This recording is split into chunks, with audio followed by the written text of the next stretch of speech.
So with that as a backdrop, let's talk about some things that you can do to help bridge the chasm.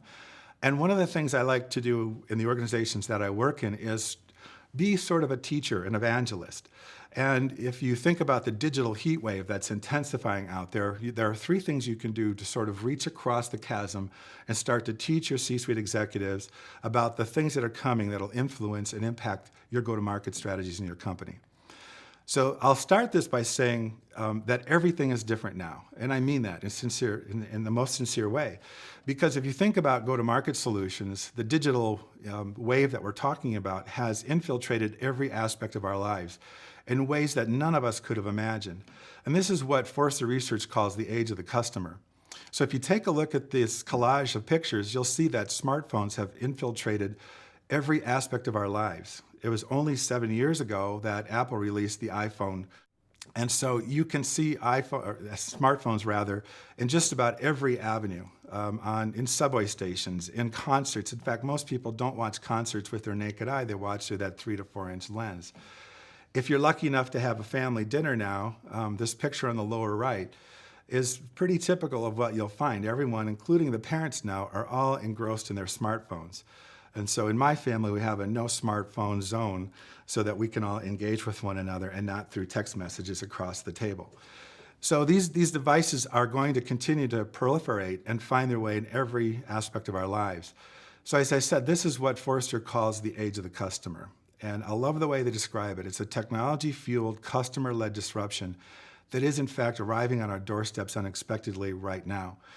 And at Red Wing, I can tell you that our wholesale customers as well as our consumers have more influence over price, terms, expectation, engagements, and behavior. They're telling us how to go to market, not the other way around. Social media networks are very powerful.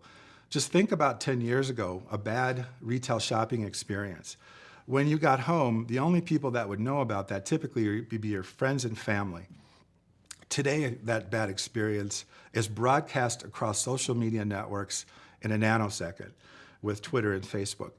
And we're seeing that, and every company is seeing that. And all of a sudden now, over the last several years in particular, we've got to pay attention to that.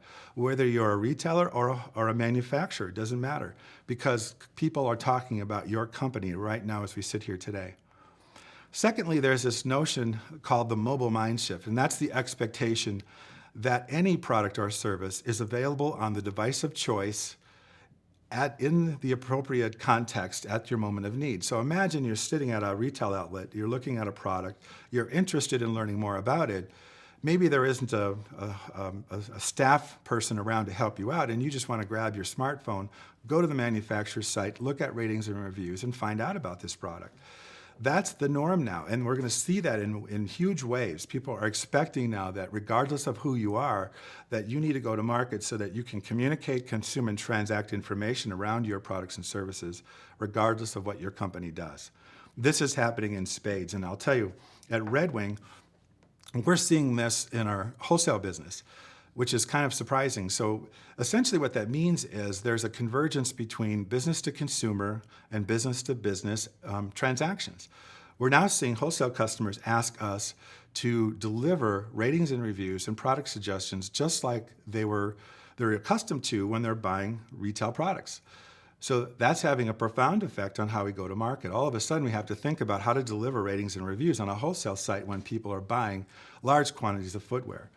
So that's our reality, and this is absolutely influencing how we go to market. And you need to teach your C-suite executives that this tsunami is coming. If it hasn't hit your doorstep, it will soon.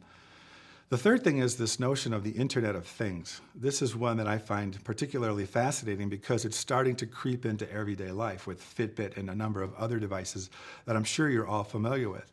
But it won't be too far down the road where you'll find that an internet-connected sensor will be in every single device or piece of clothing or footwear that you have. There's going to be so much information and data that's going to be collected about all of us that when we're worried about security and privacy today, it will pale in comparison to our concerns down the road. And imagine the amount of data we're collecting.